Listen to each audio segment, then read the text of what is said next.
Welcome back to the Deep Dive. Today, we are strapping in for an operational journey unlike any other. You, our dedicated learner, have tasked us with a pretty significant mission. Big one. A deep dive into the foundational doctrine governing core military operations. And we're focusing specifically on the movement, deployment, and maneuver of divisions. This is really where high strategy hits the mud. Oh, it's absolutely essential knowledge. I mean, we're studying what is probably the most complex military movement problem set imaginable. Right.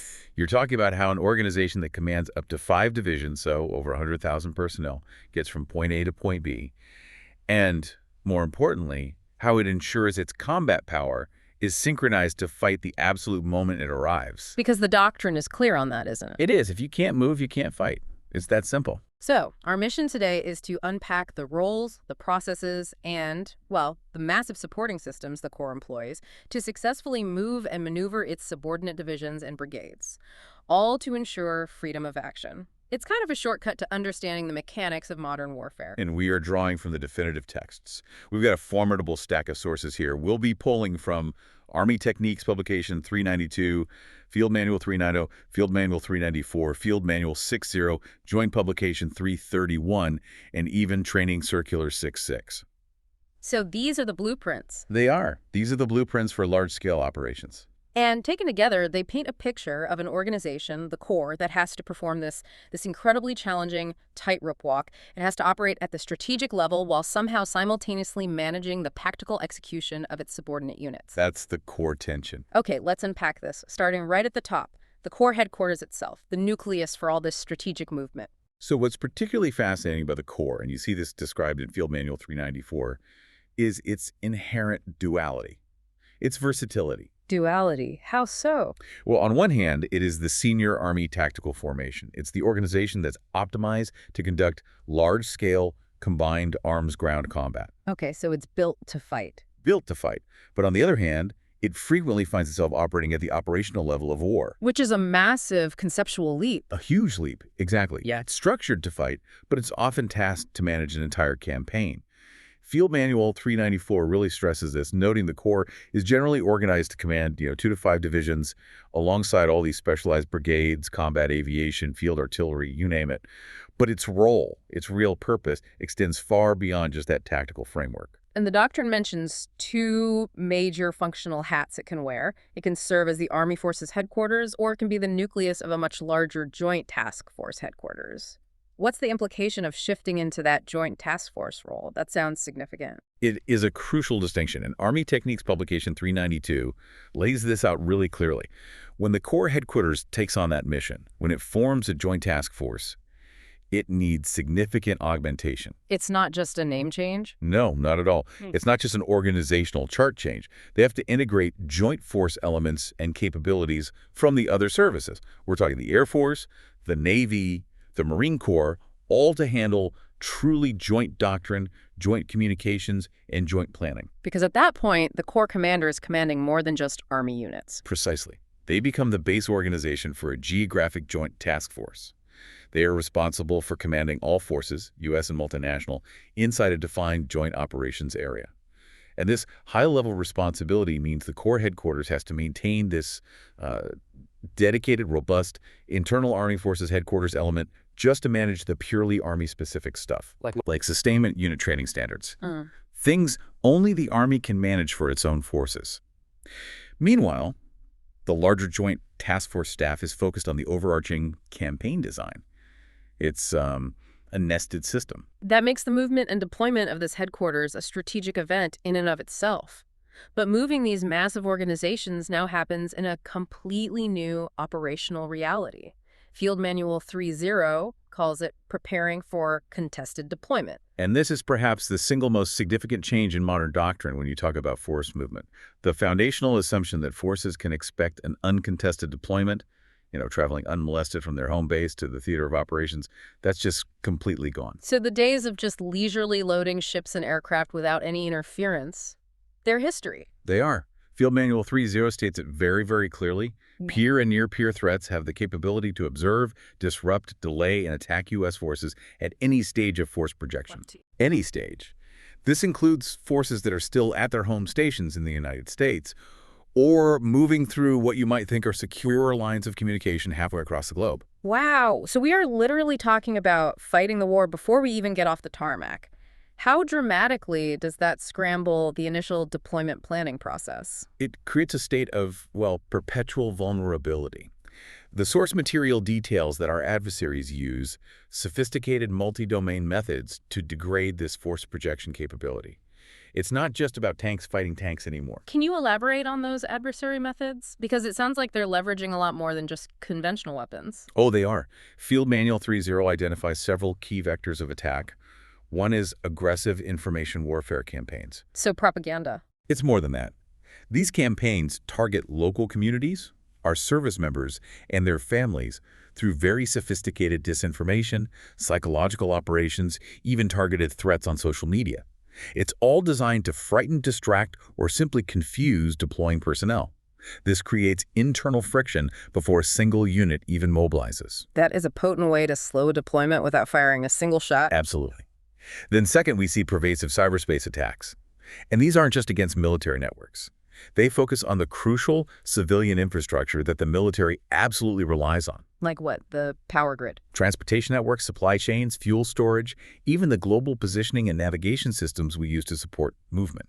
If you cut these civilian arteries, you cripple military deployment schedules. So if the enemy can take down a major port scheduling software or a railroad signaling system, the entire logistical chain just stalls. It just grinds to a halt. Exactly.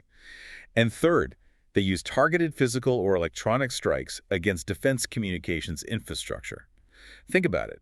If the Corps cannot communicate clearly with its subordinate divisions and its unified action partners, the entire synchronization effort completely fails. The enemy is attacking the ability to mobilize and deploy as a primary objective. Which means a foundational commander's requirement has now changed. You just can't assume security anymore. That's right. The doctrine imposes a fundamental shift in thinking. Commanders and their staffs must plan and execute deployments, assuming they are always under observation and always in contact. Every single move, from the motor pool to the theater assembly area, is now a contested move. And this constant threat, it must require highly mobile, protected, and dispersed command structures. It does. Which brings us to the headquarters itself. The main command post is this huge logistical footprint. But the tactical command post, that's designed for speed, correct? Yes, the tactical command post is the forward-positioned headquarters, and it's focused entirely on rapid mobility and expeditionary capability. Army Techniques Publication 392 really emphasizes that this forward echelon is designed to be 100% mobile in its organic vehicles. Meaning they can pack up and go on a moment's notice. At a moment's notice to avoid detection or to avoid being targeted by enemy fire. And when it comes to the strategic deployment piece, how quickly can that command structure actually get into theater? The whole design is tailored for speed. The tactical command post is strategically deployable by a minimum number of C-17 aircraft. Yeah. And that's the crucial factor. You have to quickly get the necessary command and control capability into a theater before the bulk of the fighting forces even arrive. You're setting the stage. You are setting the stage for the rest of the deployment. And once it's in theater, the doctrine provides for flexibility and forward movement as well, right? It does. A key piece of the planning is the ability to reconfigure. By just adjusting the assortment of vehicles and equipment, the tactical command post can be prepared for movement by C-130 aircraft. Which can get into smaller, more austere locations. Exactly. The C-130 has a smaller footprint, it can land on shorter, more challenging airstrips, and that ensures the command element stays proximate to the decisive operation. It keeps them close to the fight. And I guess the ultimate sign of mobility is the ability for the commander to stay in command while actively moving. That capability is, it's non-negotiable in a contested environment. The commanding general's own vehicle is equipped with systems allowing mission command to be exercised on the move. And they're typically accompanied by additional asset staff officers, communication equipment, security elements, all to ensure command continuity while they're mobile. It makes sense. If the enemy can't find a fixed headquarters to target, they struggle to disrupt the overall operation. This need for constant movement is a direct consequence of that contested deployment environment we just discussed. Okay, that sets the stage for the arrival of the divisions. Now we move into part 2. The complex logistical machine that receives, prepares, and moves those arriving forces. Reception, staging, onward movement, and integration. Or RSOI, as it's often called. But yes, reception, staging, onward movement, and integration. This is the nexus where strategic deployment links directly to the operational and tactical fight. Army Techniques Publication 392 describes these functions as applying across the entire conflict continuum. They link all levels of war seamlessly. Let's break down those 4 steps because they seem to represent a real progression of responsibility. They do. So reception is that initial phase.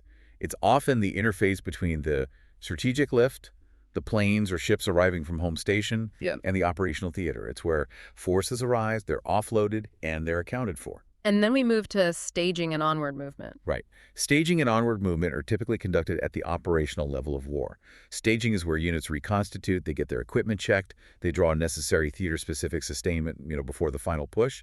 And onward movement is just what it sounds like, getting those staged forces from the port or airfield to their tactical area of operations. And the final, and I would think, critical piece, integration. Integration is the crucial interface between the operational and tactical levels. This is the moment when the arriving combat power is fully knitted into the existing force structure. And the challenge here is massive. You have to ensure that the buildup of combat power, all those divisions and brigades, proceeds exactly according to the larger Joint Task Force campaign plan and schedule. So the Joint Task Force integrates them, and then the responsibility is passed down to the ground force commander. That's right. Once units arrive and are integrated, the authority for their tactical employment is formally transferred to the Land Component Command, the ground commander responsible for the land fight. That transfer of authority ensures unity of command and clarity of purpose for the fight ahead. This all hinges on perfect timing and coordination, which means we have to talk about movement control, the brain of this whole logistical operation. Movement control is arguably the most demanding staff function during a deployment. It gives commanders the essential mechanism to synchronize all movements. We're talking deployment, operational maneuvers, even redeployment later on. It gives them the situational understanding they need to effectively influence the flow of forces and sustainment across the entire theater. I have to imagine this involves way more than just tracking military convoys. What's involved in that critical coordination? It is exponentially complicated, especially in a multinational or a dense theater. Movement control has to assure the availability of all common user transportation assets. So military trucks, but also Military assets, host nation resources, and crucial commercial resources like rail and trucking. But the real complexity, the true challenge, lies in deconfliction. deconfliction, meaning preventing traffic jams. Preventing a disaster's gridlock is a good way to put it. Movement control ensures that the lines of communications, the main supply routes, the rail lines, the air corridors, are deconflicted between joint military forces, multinational partners, standard civilian traffic, and in many cases, displaced civilians. If a critical choke point gets clogged by, say, civilian traffic, the deployment of an entire division can just stop. That's the operational tension here. It sounds like real-time logistical Tetris, where one wrong piece can freeze the whole game. Who's the quarterback for this chaos at the core level? That critical advisory role falls to the Corps Transportation Officer. They reside within the sustainment cell. This officer is the primary special staff officer advising the commander on theater transportation policy, movement planning, and assessing the effectiveness of all the supporting movement programs. And they're responsible for what the doctrine calls in-transit visibility, which sounds pretty critical. In-transit visibility is the military's ability to track where every piece of cargo, every unit, every container is at all times. In a contested deployment, this is a matter of life and death. Because if you lose track of a crucial supply column, you can bet the enemy might find it first.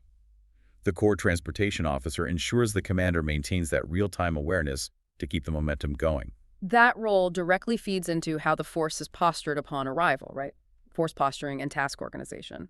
How does the need for rapid combat power influence how units are loaded and shipped? This is a classic trade-off between logistical efficiency and tactical readiness. Army Techniques Publication 392 makes a very clear distinction here. If the move is a tactical move, meaning they expect to encounter the enemy and fight immediately upon arrival, the organization has to be fully combat loaded. Meaning all the weapons systems, command vehicles, fighting elements are organized for immediate action. Exactly. Ready to roll right off the ramp and into a fight. But if it's an administrative move, where they don't anticipate immediate contact, then planners prioritize the efficient use of transportation assets. So they might just pack things in tighter. They might pack vehicles onto ships or trains to maximize deck space, even if that means the units will take hours to reconstitute into a combat-ready formation when they arrive. So the key decision point is balancing the time saved by efficient packing against the risk of being vulnerable on arrival. How much vulnerability are commanders willing to accept to save a few C-17 loads on the deployment? And that is the tough, real-world calculus they have to make. Modern doctrine, especially given the threat of contested deployment, leans heavily toward prioritizing combat readiness. The Land Component Command is supported by the Army Forces Headquarters to ensure they receive tailored, combined arms force packages to dominate the enemy on land. And this tailoring, or task organizing, is a continuous process. It's always adapting the unit structure for the next mission as the operation unfolds. The force you deploy with is almost certainly not the force structure you'll fight the entire war with. It sounds like an admission that time is now the most critical constraint.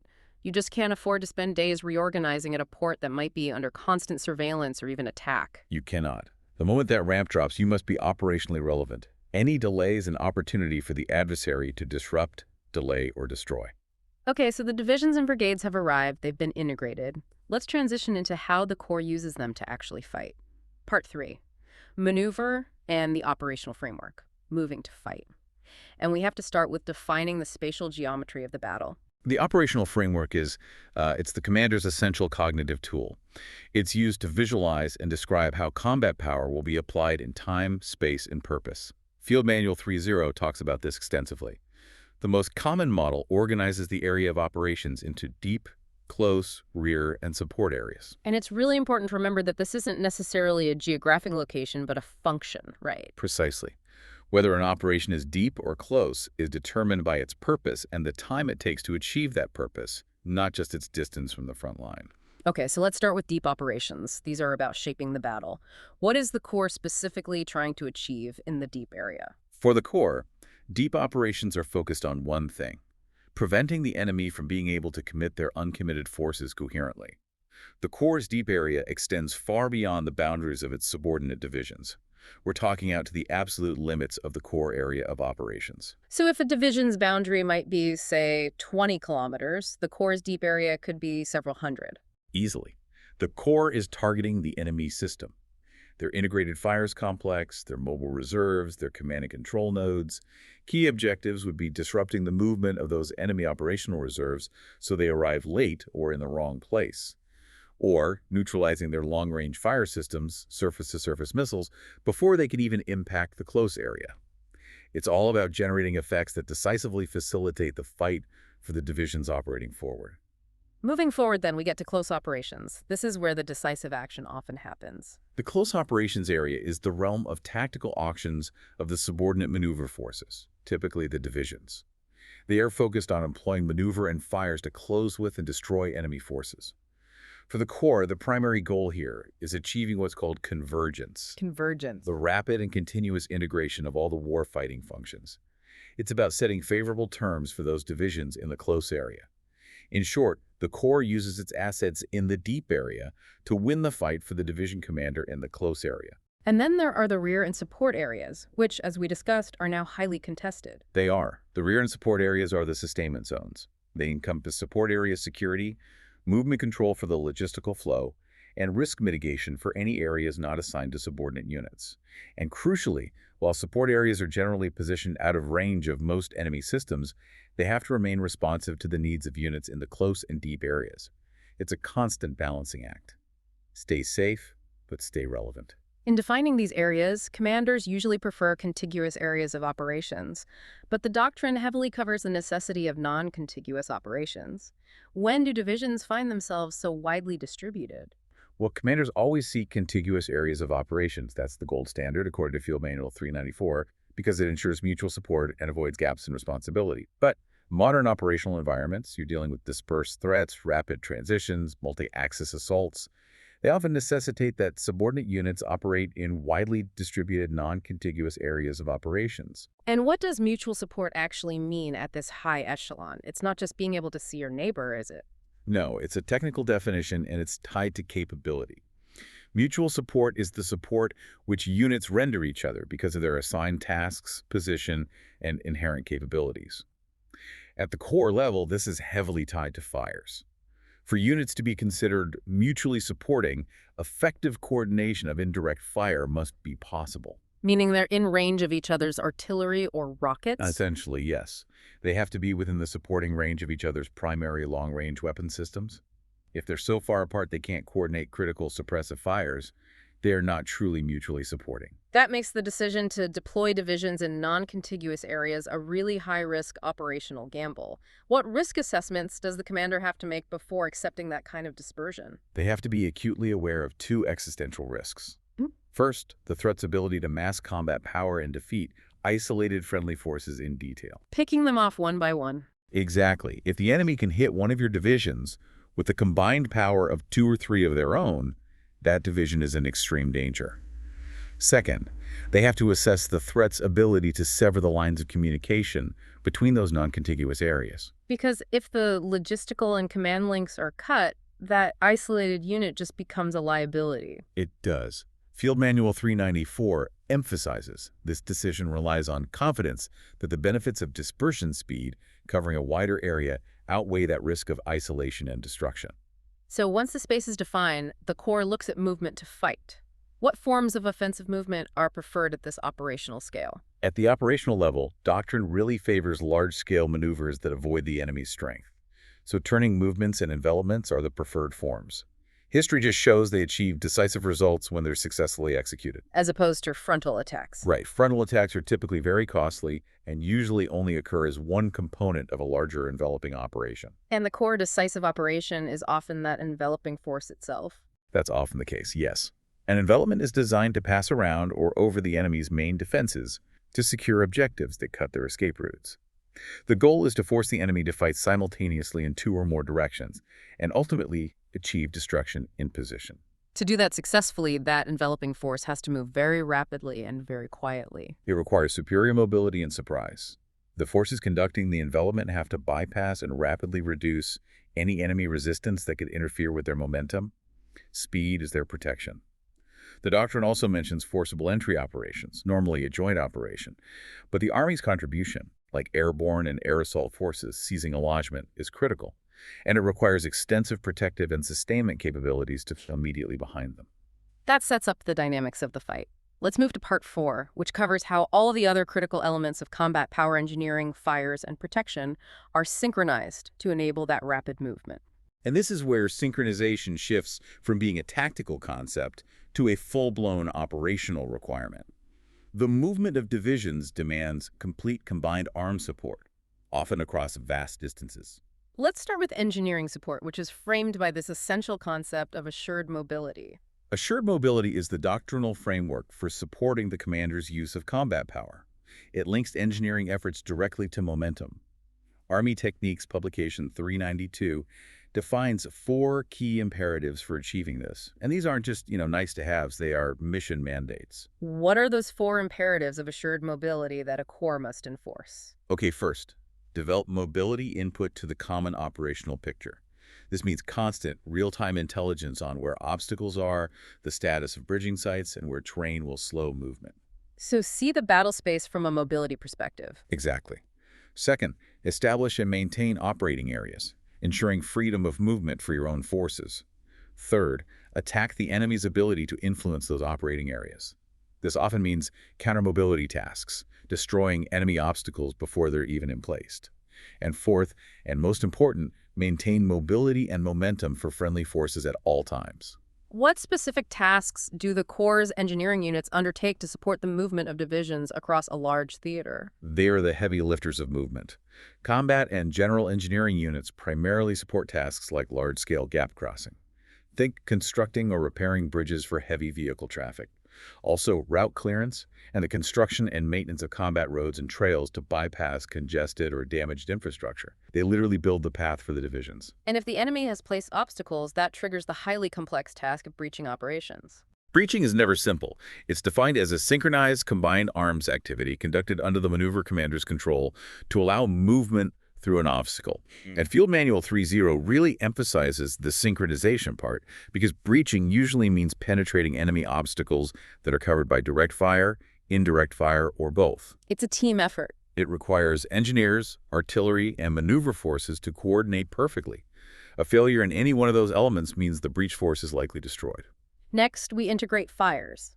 How does the Corps synchronize joint fires to facilitate the movement of its divisions in the deep fight?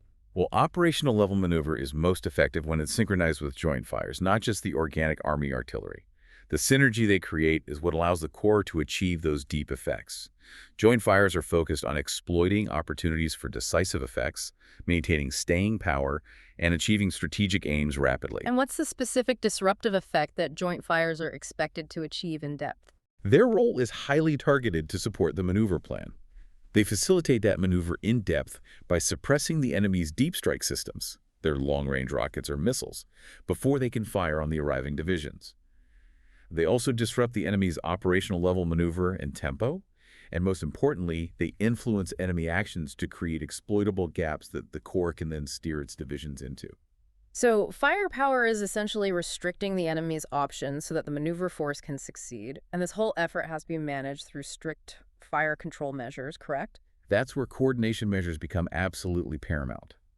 The Land Component Commander employs what are called fire support coordination measures. The most common one is the Fire Support Coordination Line, or FSCL. This is a critical line established on the map that dictates where fires must be coordinated with all affected commanders before engagement. Why is that fire support coordination line so vital for joint operations? Because it ensures deconfliction. If a joint component commander, let's say the Air Force, is operating beyond the fire support coordination line, they have more freedom to engage targets without constant coordination with ground forces. But inside that line, fires must be tightly managed to protect friendly forces, civilian populations, and critical infrastructure.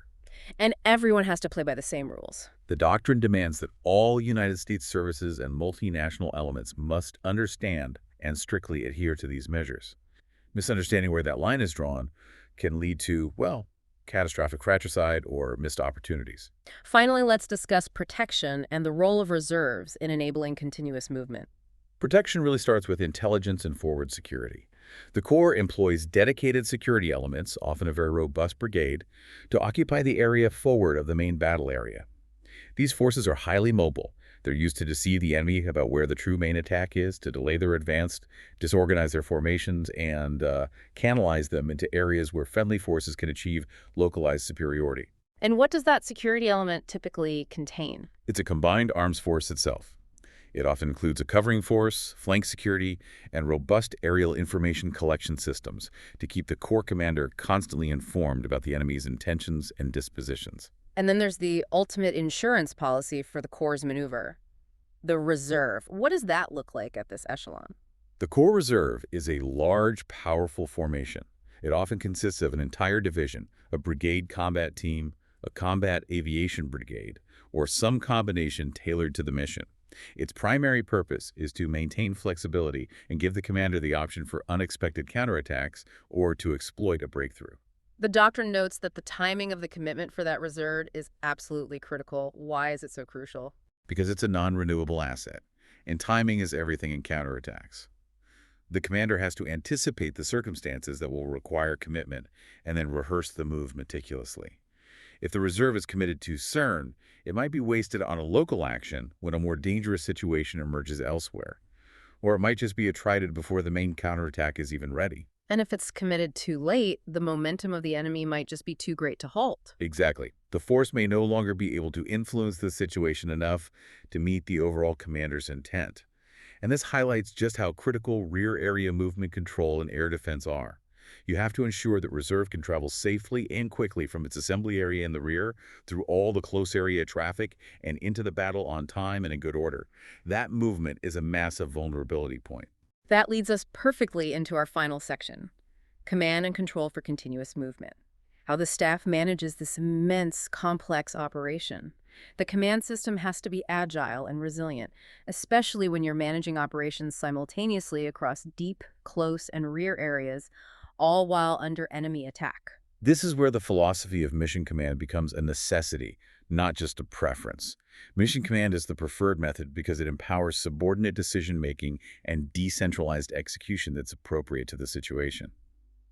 The simple fact is that no corps commander can possibly be informed enough to make every single decision needed during large-scale ground combat. It's impossible. But if the Corps is relying on mission command, doesn't the enemy simply have to target the core few high-demand logistical assets, like a single fuel depot, to freeze all those decentralized operations? That's the critical tension, and that's why delegation is so important. By issuing mission-type orders that focus on the purpose of the operation, the commander's intent rather than the specific method, the senior commander delegates most of the tactical decisions to subordinates. And crucially, that delegation has a protection benefit. It does. It prevents the need for continuous, high-bandwidth communication between the Corps and all its divisions. Constant, centralized communication makes the command post a giant target because electronic emissions are easily detectable. By delegating, the commander can move, they can focus on the broader perspective, and they avoid becoming a static, lucrative target for enemy long-range fires. So the staff's role is to formalize this process, to make sure everything stays synchronized even when it's decentralized. Absolutely. The commander formalizes what's called the operations process by establishing boards, bureaus, centers, cells, working groups, and operational planning teams. This whole structure ensures cross-functional synchronization. It leverages expertise from intelligence, fires, movement control, sustainment, all to solve complex, combined arms problems before they can impact the maneuver divisions. Moving beyond the structure, we need to address the central goal of command and control, maintaining shared understanding. This all hinges on the Common Operational Picture, or the COP. As Field Manual 3.0 and Army Techniques Publication 392 stress, the Common Operational Picture is a single, tailored display of all relevant information. We're talking friendly forces, enemy forces, terrain, weather, obstacles, everything within the commander's area of interest. And why is having one common picture so critical to the success of an operational move? Because it is the key to achieving and maintaining shared situational understanding across all domains. It allows the command to make effective decisions faster than the threat. The Common Operational Picture provides a common baseline of facts, allowing commanders and staffs to apply their judgment and analysis to the relationships between all the operational variables simultaneously. Without it, you have different divisions moving based on different versions of reality. And supporting that common operational picture is the highly necessary practice of knowledge management. Knowledge management is the framework that helps create that shared understanding. It aligns people, processes, and tools within the organizational culture to increase collaboration and interaction. The Corps' Chief of Staff is typically tasked with overseeing this process. Their goal is to standardize the flow of information and knowledge, ensuring that the latest intelligence and planning decisions move quickly and effectively from the headquarters down to the maneuver elements. It minimizes friction and miscommunication. Our final point here is planning for transitions, which must be a constant feature of Corps operations, especially since divisions are always moving through different phases of the operation. Transitions are inherently points of friction, and the doctrine is crystal clear that forces are extremely vulnerable during these changes. A classic example is the passage of lines, when one force moves forward or rearward through another force's deployed combat positions. So when a division conducts a forward passage of lines, they're moving toward the enemy through a friendly unit's positions. That sounds like a minefield of coordination issues, especially for a rapidly moving force. It requires extreme discipline and planning. The critical planning responsibilities include anticipating exactly when and how to transition between phases like moving from a defense to a counterattack or from an offense to consolidating gains. Commanders must forecast these moments, arrange their tasks to facilitate them, and most critically, they must rehearse them. Rehearsal minimizes the chaos. It does. Effective commanders monitor current operations. They track established conditions that require a transition, and they ensure the changeover is executed under clear, established conditions to minimize vulnerability and prevent friendly units from firing on each other, or worse, losing command of the battle space. So, to synthesize what we've covered in this deep dive, the foundational knowledge regarding core military operations reveals an organization that must excel in managing immense scale and complexity. This capability spans the strategic movement of the headquarters itself, which has to be mobile and resilient, through the technical challenge of integrating incoming divisions via that multi-layered process of reception, staging, onward movement, and integration. Once they're deployed, success relies on the necessary combat synchronization of maneuver, fires, and protection to achieve operational objectives across the deep, close, and rear areas. The thread tying it all together is Mission Command. It enables decentralized action within a unified framework of shared understanding, all while knowing that every single step of the process is now contested. What really stands out to me is that the concept of movement is no longer just some benign logistical hurdle. It is now the first major engagement of the campaign. The trade-off between logistical efficiency and immediate combat readiness is profound. And that leads to our final provocative thought for you to consider. Given that adversaries today actively contest every stage of movement, from the home station to the tactical area of operations, and that the rear area is no longer safe, how might the doctrinal imperative to always be prepared to fight outnumbered fundamentally change how a division commander organizes their first critical move into a theater, knowing that their key logistical chains might be the enemy's primary target? It raises some very serious questions about how much tactical vulnerability must be accepted on arrival, and whether traditional centralized logistical nodes are now just obsolete targets that have to be dispersed or constantly moved. Indeed. We hope this deep dive provided you with the nuanced understanding of core-level movement you were looking for, pulling the essential insights from the operational doctrine. Thank you for joining us. Until the next mission, stay informed.